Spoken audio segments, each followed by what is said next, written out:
करीमपुर नाम के गांव में मेघना नाम की सुंदर लड़की रहती थी। मेघना के माता पिता नहीं थे, वह अपने भैया और भाभी के साथ रहती थी। मेघना के भाई की शादी 1 साल पहले ही हुई थी। 1 साल में ही भाभी और मेघना में माँ बेटी जैसा रिश्ता बन गया था। मेघना, कल तुम्हारी परीक्षाएं हैं ना, तो तुम आटा क्यों मान रही हो? मैं आटा मान दूंगी, तुम जाओ पढ़ाई करो। भाभी, मैंने पूरी तैयारी कर ली है, इसलिए मैं रोजाना की तरह आटा मार सकती हूँ। अगर तुमने पूरी तैयारी कर ली है तो थोड़ी देर आराम करो।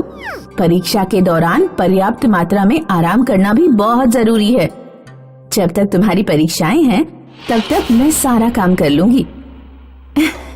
रचना भाभी, आप बहुत अच्छी हैं। हाँ, बिल्कुल तुम्हारी तरह। जहाँ एक ओर मेघना अपनी भाभी से प्यार करती थी, वहीं दूसरी तरफ मेघना के भाई राघव अपनी पत्नी को बिल्कुल पसंद नहीं करते थे। राघव इस बात से नाराज रहता था कि उसकी शादी में उसे बहुत कम दहेज दिया गया। रचना कहाँ मर गई? मेरे जूते कहाँ हैं? यही कहीं रखे होंगे, मैं अभी ढूंढ देती हूँ। ढूंढ देती हूँ का क्या मतलब है? अपनी जूतियाँ तो तुमने बहुत संभाल कर रखी हैं, और मेरे जूते कहाँ फेंक दिए? अब आप सुबह सुबह लड़ाई मत शुरू करो।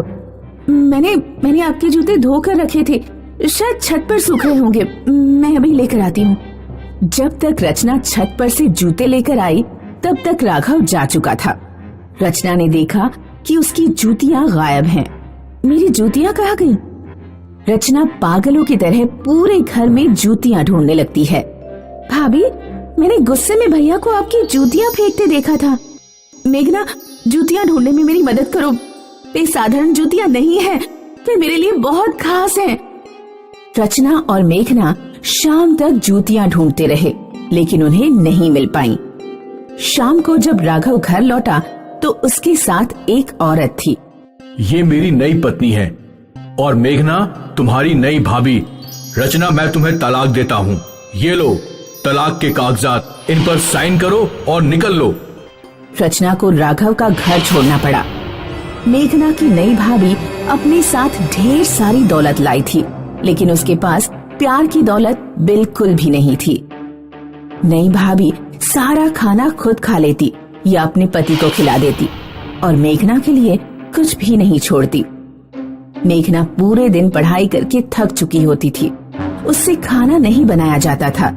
वह या तो बचा खुचा खाकर सो जाती या फिर भूखे पेट ही सो जाती। एक दिन मेघना को उठने में जरा सी देर हो गई। उस दिन उसका एग्जाम था। मेघना जल्दी से तैयार हुई, लेकिन उसे अपनी जूतियाँ नहीं मिल रही थीं। अब ये जूतियाँ कहाँ चली गईं? भाभी, 1 मिनट दरवाजा खोलना, मेरी जूतियाँ शायद कमरे में ही रह गई हैं। मेघना चिल्लाती रही, लेकिन भाभी ने कमरे का दरवाजा नहीं खोला। हे भगवान, अब मैं क्या करूं? परीक्षा शुरू होने में सिर्फ 5 मिनट बचे हैं। मेघना नंगे पैर ही स्कूल की तरफ दौड़ पड़ी। रास्ते में एक जगह रोड पड़ रहा था, वहाँ टूटी हुई ईंटें पड़ी हुई थी। मेघना उन ईंटों पर दौड़ती गई। उसके पैर बुरी तरह घायल हो गए। खून से लथपथ पैरों से वह 15 मिनट लेट क्लास में पहुंची, लेकिन उसने किसी तरह अपनी परीक्षा दे दी।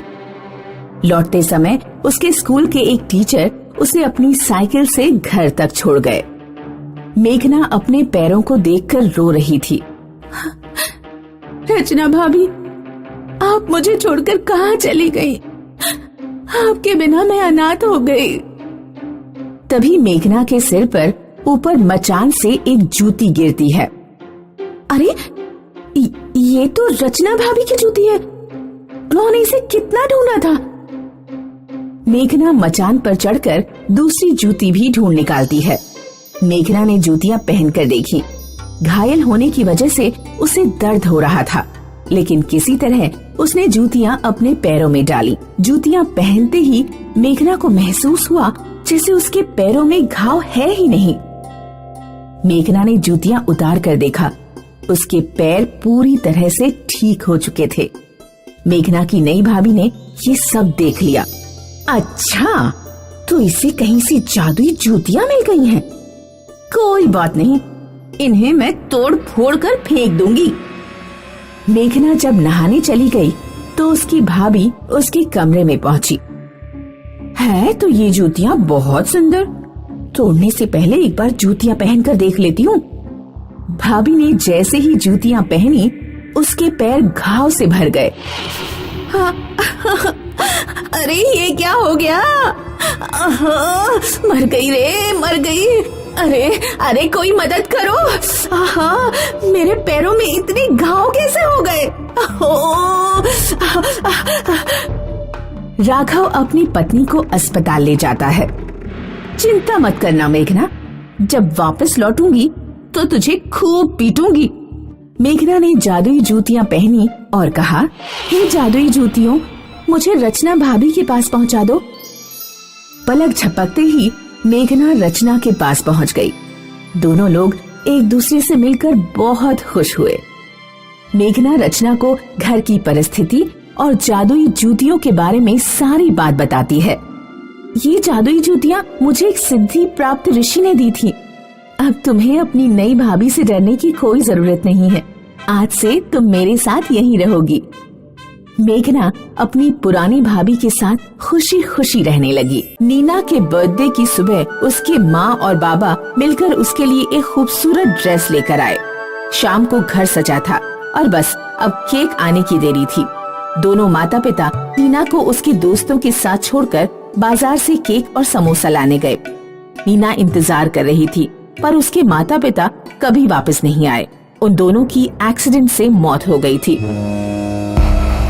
तुम्हारे भाई बहन तो मर गए और इस लड़की को हमारे पल्ले छोड़ गए। इतनी महंगाई है, इसका खर्चा कौन उठाएगा? नीना को मजबूरन अपनी चाची के घर में रहना पड़ा। उसकी चाची ने उसका कॉलेज बंद करवा दिया और उसे घर में काम करने बैठा दिया। देख नीना, तू मेरे घर का सारा काम करेगी, उसके बदले में खाना और सोने के लिए ये किचन मिल जाएगा तुझे। इससे ज्यादा मैं कुछ नहीं दे सकती। जी चाची, मैं काम कर लूंगी चाची। नीना की चाची और उसकी बेटी स्वाति मिलकर नीना का जीना हराम कर दिया था। ठीक 1 साल बाद नीना का बर्थडे फिर आता है और वो अपने बर्थडे की ड्रेस को पकड़कर रोते हुए सो जाती है। दूसरी सुबह उसकी आंख खुलती है तो वो ड्रेस उसके हाथों में चुभ रही थी। उसने अच्छे से देखा तो वो ड्रेस हीरे की बन चुकी थी। चाची, मुझे एक चीज सिखानी है आपको। नीना के चाचा उससे प्यार तो करते थे पर अपनी बीवी के डर की वजह से कुछ बोल नहीं पाते थे। नीना का उस घर में बस वही एक सहारा थे। बेटा, ये तो हीरा है, पूरा ड्रेस हीरे का है। हाँ, अब मैं क्या करूं इसका? इसको अपने चाची से छुपा के रखना। भैया और भाभी की एक ही निशानी है तुम्हारे पास।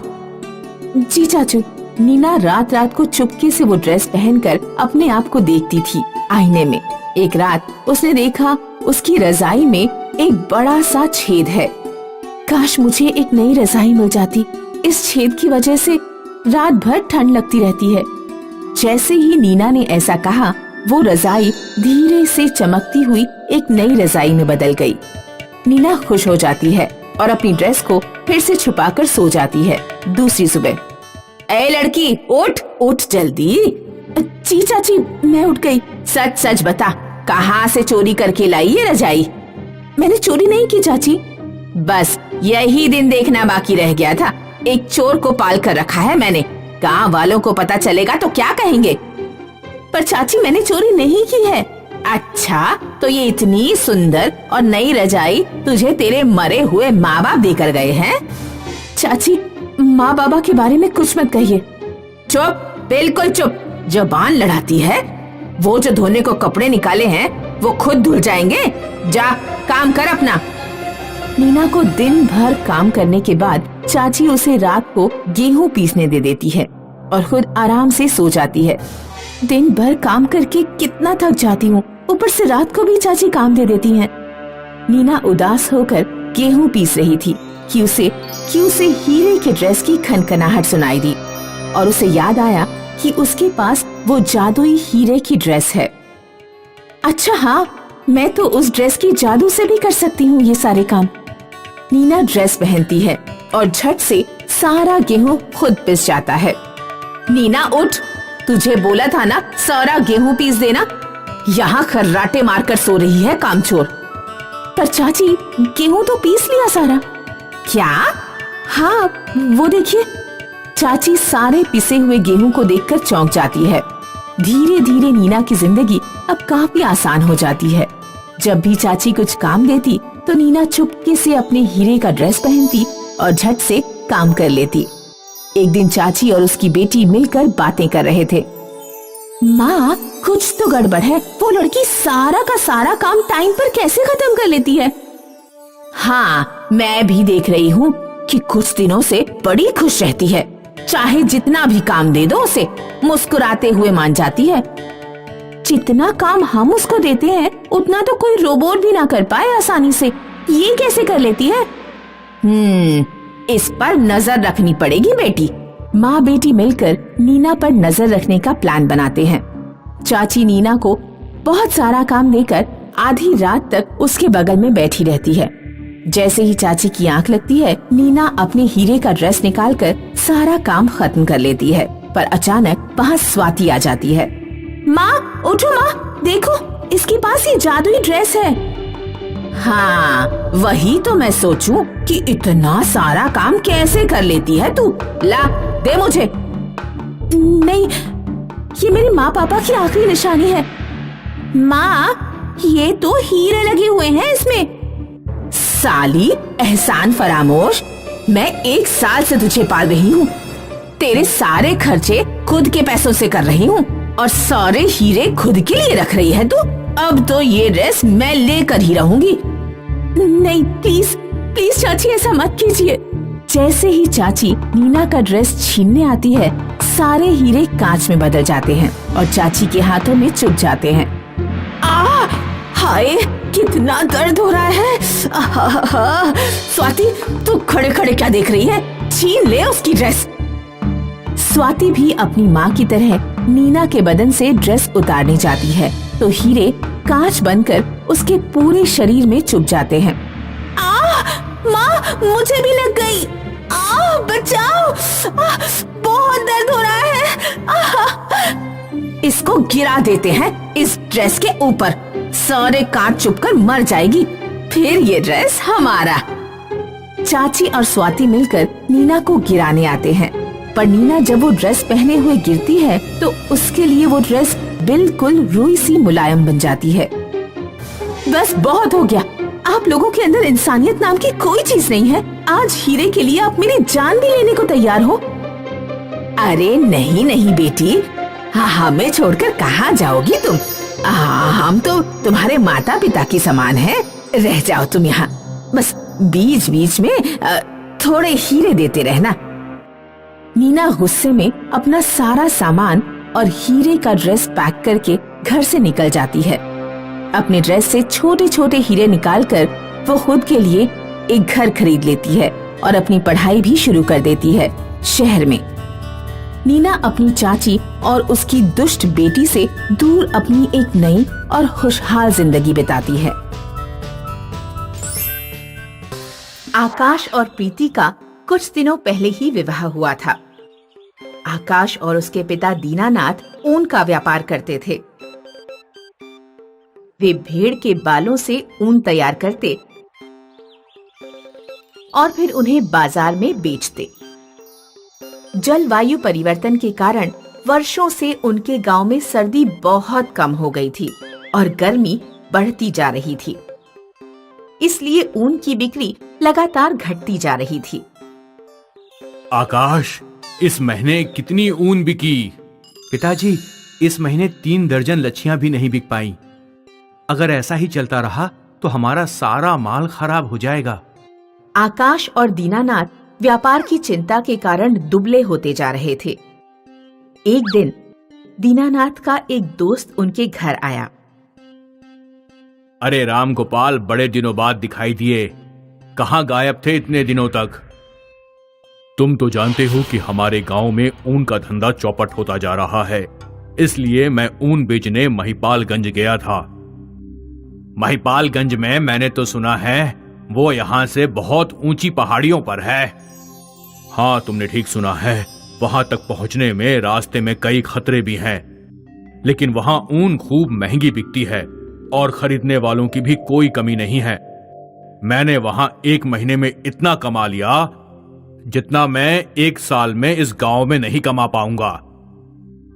मेरी मानो तो तुम भी वहीं ऊन बेचने जाओ, अमीर होकर लौटोगे, लेकिन जाना बहुत सावधानी से, रास्ते में जानलेवा खतरे हैं। इतना कहकर राम गोपाल चला गया। आकाश और दीनानाथ ने निर्णय लिया कि महिपालगंज कितनी भी दूर क्यों ना हो और रास्ते में कितने भी खतरे क्यों ना आए, लेकिन वे वहां जाएंगे और ऊन बेचकर लौटेंगे। बहू, कल सुबह ही हम महिपालगंज के लिए निकलेंगे। खाने पीने का कुछ सामान तैयार कर दो। अगले दिन जब आकाश और दीनानाथ निकल रहे थे तो प्रीति उनसे बोली, आप लोग सामान के साथ ये विशेष रोटियां भी लेते जाइए। इन रोटियों में विशेष क्या है? ये जादुई रोटियां हैं। जब खाना खत्म हो जाएगा तो ये आपके काम आएंगी। 3 बातों का ध्यान रखना। इनका उपयोग केवल मुसीबत के समय करना है। दूसरी बात, ये कभी भी खत्म नहीं होंगी। तीसरी बात, इन्हें खाने के बाद इंसान केवल सच बोल सकता है। सामान और जादुई रोटियां लेकर पिता और पुत्र महिपालगंज की ओर निकल पड़े। कुछ ही दिनों में उनके खाने पीने का सामान खत्म हो गया। पिताजी, अब हमें जादुई रोटियां खानी ही पड़ेंगी, क्योंकि हम अपने साथ जो खाना लाए थे वो समाप्त हो चुका है। एक रात जादुई रोटियां खाने के बाद जब आकाश और दीनानाथ आराम कर रहे थे तो आकाश को पेशाब लगी। पिताजी, मैं पेशाब करके अभी आता हूँ। आकाश पेशाब करने कुछ दूरी पर जंगल में गया। जंगल में डाकुओं का गिरोह घात लगाए बैठा था। डाकुओं ने आकाश को पकड़ लिया। बताओ तुम्हारे पास क्या क्या है? जो भी तुम्हारे पास है वो सब हमें दे दो, वरना हम तुम्हें मौत के घाट उतार देंगे। आकाश डाकुओं से झूठ बोलना चाहता था कि उसके पास सिर्फ कुछ 1000 रुपए हैं, वे रुपए ले लें और उसे छोड़ दें। लेकिन आकाश ने जादुई रोटियां खाई हुई थीं, इसीलिए उसने सारा सच उगल दिया। यहाँ से कुछ दूरी पर मेरे पिताजी लेटे हुए हैं। हम दोनों के पास सैकड़ों दर्जन ऊन की लच्छियां और कुछ 1000 रुपए हैं। हमें नहीं पता था कि तुम्हारे पास इतना माल है। हमने समझा तुम अकेले ही हो, लेकिन तुम बहुत ईमानदार लगते हो, इसलिए तुमने अपने पिताजी और सारे सामान के बारे में बता दिया। तुम्हारी ईमानदारी के कारण मैं तुम्हें छोड़ता हूँ। मैंने तुम जैसा ईमानदार सच बोलने वाला इंसान आज तक नहीं देखा। आकाश कुछ देर बाद अपने पिताजी के पास पहुंचा और उन्हें सारी बात बताई। मैंने सच जानबूझकर नहीं बोला, मैं तो झूठ बोलना चाहता था, लेकिन जादुई रोटियों के कारण मेरे मुंह से सच निकल गया। अच्छा हुआ तुमने जादुई रोटियां खाई थी, वरना तुम मुसीबत में पड़ जाते। सुबह हुई तो दोनों पिता और पुत्र आगे की यात्रा पर निकल पड़े। जंगल में आगे कालिया नाम का एक शिकारी रहता था। शिकारी ने अपने पास एक शेर पाल रखा था। जो भी जंगल से गुजरता वह उसके ऊपर अपना पालतू शेर छोड़ देता। शेर इंसानों को खा जाता और लोगों की सारी धन दौलत कालिया की हो जाती। कालिया का परिवार कई दिनों से भूखे मरने की हालत में आ गया था, क्योंकि कई दिनों से जंगल से कोई भी नहीं गुजरा था। पिताजी, मुझे रोटियां दीजिए, बहुत भूख लग रही है। बेटा इंतजार करो, यहाँ से कोई गुजरेगा तो मैं कुछ लूट पाऊंगा और हमें खाने को मिलेगा। कालिया का बेटा नाराज नदी किनारे चला गया। उसने देखा कि नदी किनारे 2 आदमी बैठकर रोटी खा रहे हैं। वे दोनों आकाश और दीनानाथ थे। आकाश की नजर लड़के पर पड़ी। वह समझ गया कि लड़का भूखा है। पिताजी, वो लड़का हमारी रोटी की तरफ देख रहा है। क्या मैं उसे रोटी का एक टुकड़ा दे दूं? हाँ बेटा, दे दो। वैसे भी बहू ने कहा था कि जादुई रोटी कम नहीं होती। आकाश ने शिकारी के बेटे को रोटी खिला दी। फिर वे दोनों अपनी आगे की यात्रा पर निकल पड़े। शिकारी कालिया पेड़ के पीछे छुपकर बैठा हुआ था। अरे वाह, आज तो लगता है दो अमीर व्यापारी इस रास्ते पर आ रहे हैं। जा मेरे शेर, उन दोनों को खा जा, फिर उनका सारा माल मेरा। कालिया आकाश और दीनानाथ के ऊपर शेर छोड़ने ही वाला था कि तभी कालिया का बेटा वहां आ गया। पिताजी, वो दोनों भले आदमी हैं, उन्होंने मुझे रोटी खिलाई, आप उन दोनों का शिकार नहीं कर सकते। इस तरह आकाश और दीनानाथ शिकारी से बचकर वहां से निकल जाते हैं। कुछ और दिन चलने के बाद आखिरकार वे महिपालगंज पहुंच गए और उन्होंने अपनी ऊन खूब अच्छे दामों में बेच दी। पिताजी, लौटने से पहले एक बार ये गांव घूम लेते हैं। ऐसा सुंदर गांव मैंने पहले कभी नहीं देखा। दोनों पिता पुत्र गांव घूमने लगे। उधर गांव में गांव के सबसे अमीर व्यापारी की पत्नी का बेशकीमती हीरों का हार खो गया था। व्यापारी जानता था कि उसके 2 दर्जन नौकर में से ही किसी ने हार चुराया है, लेकिन कोई भी नौकर चोरी कबूलने को तैयार नहीं था। व्यापारी को पता लगा कि गांव में बहुत दूर से पिता और पुत्र आए हुए हैं, जिनके पास जादुई रोटियां हैं, जिन्हें खाकर इंसान सिर्फ सच ही बोलता है। व्यापारी ने आकाश और दीनानाथ को बुलाया और उन्हें सारी बात बताई। आप हमारी रोटियों का इस्तेमाल कर सकते हैं, हमें आपकी मदद करके खुशी होगी। व्यापारी ने अपने सभी नौकरों को जादुई रोटी खिला दी और उन सभी से एक एक करके पूछा कि क्या तुमने चोरी की है। आखिरकार एक नौकर ने चोरी की बात कबूल दी। व्यापारी बहुत खुश हुआ। उसने दीनानाथ से वादा किया कि वह हर साल उनकी ऊन खरीदेगा। आकाश और दीनानाथ ढेर सारा धन लेकर अपने गांव लौट आए। बहू, तुम्हारी रोटियों की वजह से ही हम जिंदा हैं, इतना धन कमाकर लौट पाए हैं। अगर ये ना होती तो पता नहीं क्या होता। केतकी एक जवान सुंदर इच्छाधारी नागिन थी। केतकी अपने समूह के साथ नदी के किनारे एक भूमिगत बिल में रहती थी। केतकी के माँ बाबा भी उसकी ही तरह इच्छाधारी नाग नागिन थे। केतकी, अब तुम बड़ी हो गई हो, अब तुम्हें अपना जीवन साथी चुन लेना चाहिए। पर माँ, मैं कैसे चुनूंगी? यहाँ इतने सारे युवा हैं। जो तुम्हें भा जाए उसे चुन लो और उसके साथ ही रहो, वही तुम्हारा जीवन साथी रहेगा। जी माँ। अब केतकी अपने जीवन साथी की खोज में निकल पड़ी। वो अपने नाग रूप में कई दूसरे नागों से बात करने लगी, लेकिन उसे कोई पसंद नहीं आया। एक दिन की बात है, केतकी नदी किनारे अपने नाग रूप में बैठी थी। तभी उसकी नजर एक युवक पर पड़ी। पकड़ो भोला, मुझे पकड़ के दिखाओ। तुम्हें अपनी टोपी चाहिए तो मुझे पकड़ो। अब तो तू मेरे हाथ से गया बच्चू। अच्छा। केतकी की नजर रुद्र पे अटक गई और बस उसे रुद्र भा गया। केतकी को अपनी माँ की बात याद आई। जो तुम्हें भा जाए उसे चुन लो और उसके साथ ही रहो, वही तुम्हारा जीवन साथी रहेगा। केतकी ने सोच लिया कि रुद्र ही उसका जीवन साथी बनेगा। अब केतकी रुद्र के पास गई। यार, इस नदी के पास कितनी शांति है ना? अरे, माँ बोलती है जहाँ ज्यादा शांति होती है वहाँ खतरा होता है। अरे ओ माँ के लाडले, अरे रे रे रे, सांप सांप, भाग रुद्रा भाग। भोला और रुद्र दोनों यहाँ वहाँ भागने लगे और केतकी रुद्र के पीछे ही पड़ गई। रुद्र ने बड़ी मुश्किल से केतकी से अपना पीछा छुड़ाया।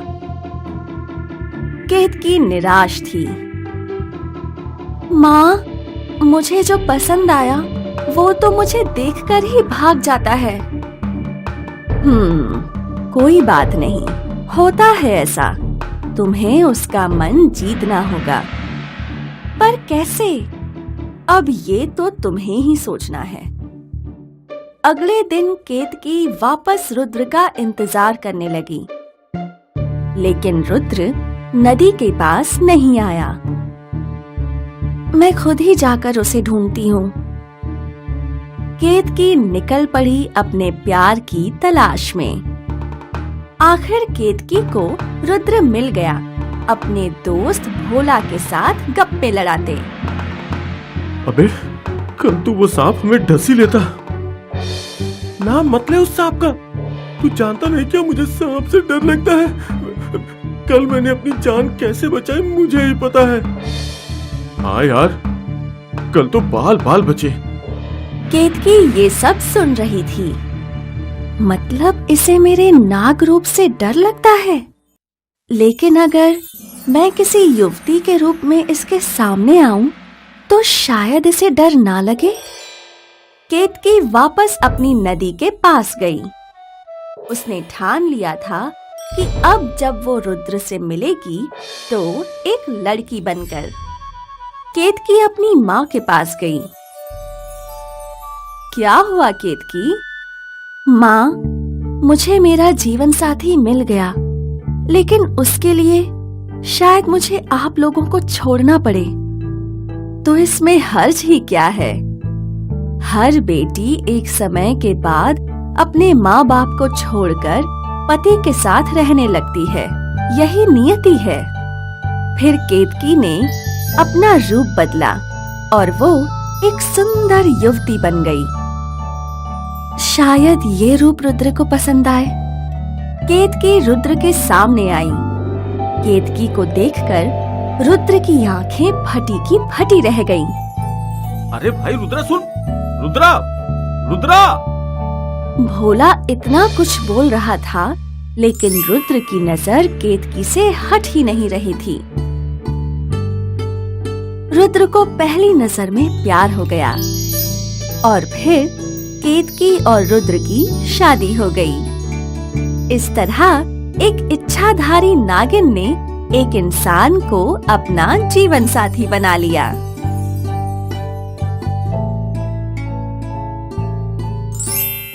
रामगढ़ के गरीब किसान मिथुन की शादी को कई वर्ष बीत चुके थे। मिथुन की पत्नी रानी हमेशा दुखी रहती थी कि उनकी कोई संतान नहीं है। फिर एक दिन मिथुन और रानी ने उनके गांव के नाग देवता से प्रार्थना की। हे नाग देवता, मेरी सूनी कोख भर दीजिए। दोनों ने नाग देवता से प्रार्थना की और फिर नाग देवता को दूध भी चढ़ाया और फिर नाग देवता की कृपा हुई। शादी के इतने वर्षों बाद रानी गर्भवती हुई, लेकिन जब उनका पुत्र हुआ तो पूरा गांव चौंक गया, क्योंकि वो एक सांप का बच्चा था। गांव वालों ने मिथुन को बहुत समझाने की कोशिश की कि वो उस सांप से छुटकारा पाले, लेकिन मिथुन और रानी अपने बच्चे को नाग देवता का आशीर्वाद मानकर पालने लगे। देखते ही देखते 20 वर्ष पूरे हुए और अब रानी को एक चिंता सताने लगी। अब क्या हुआ तुम्हें? अब तो सब कुछ ठीक है। हाँ, सब ठीक ही है। हमारा बेटा बड़ा हो चुका है, उसका क्या? अब उसका क्या कर सकते हैं? मैं उसकी शादी की बात कर रही हूँ। लेकिन हमारे बेटे से शादी करेगा कौन? कोई ना कोई तो जरूर होगी। और अब मिथुन अपने बेटे के लिए दुल्हन की खोज में निकल पड़ा। महाराज, मेरा बेटा एक नाग है जो नाग देवता के आशीर्वाद से पैदा हुआ है। क्या आप मुझे उसके लिए उचित दुल्हन ढूंढने में मदद कर सकते हैं?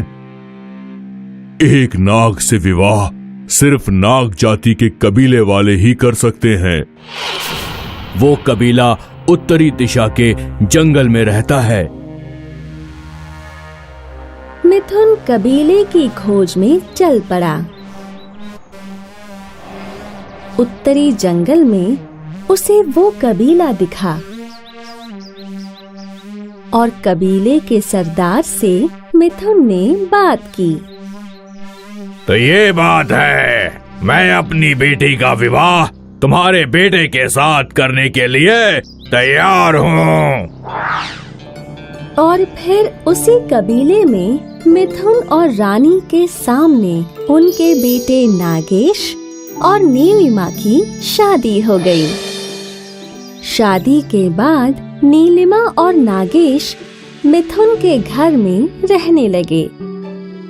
एक पूर्णिमा की रात नागेश ने अपना नाग रूप छोड़ा और वो एक सुंदर युवक बन गया। ये देख नीलिमा चौंक गई। हे भगवान, अभी ससुर जी और सासू माँ को बताती हूँ। नीलिमा, उन्हें कुछ मत बताओ, समय आने पर सब कुछ ठीक हो जाएगा। अब से हर रात नागेश इंसानी रूप में आ जाया करता था और नीलिमा और मिथुन बहुत सी बातें किया करते थे।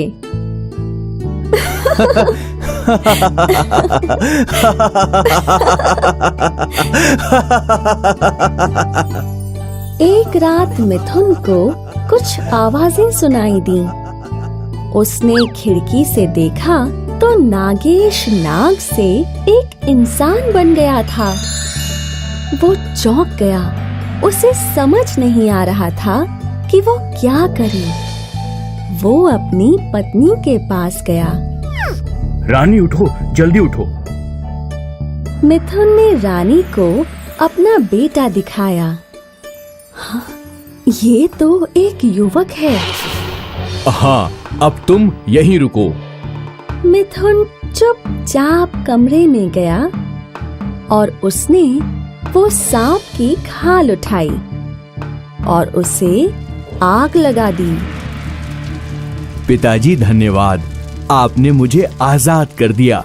अब मैं कभी भी सांप के रूप में नहीं लौटूंगा। मेरा श्राप टूट गया। रानी ने अपने बेटे को गले लगाया और इस दिन के बाद उनका परिवार हमेशा खुश रहा।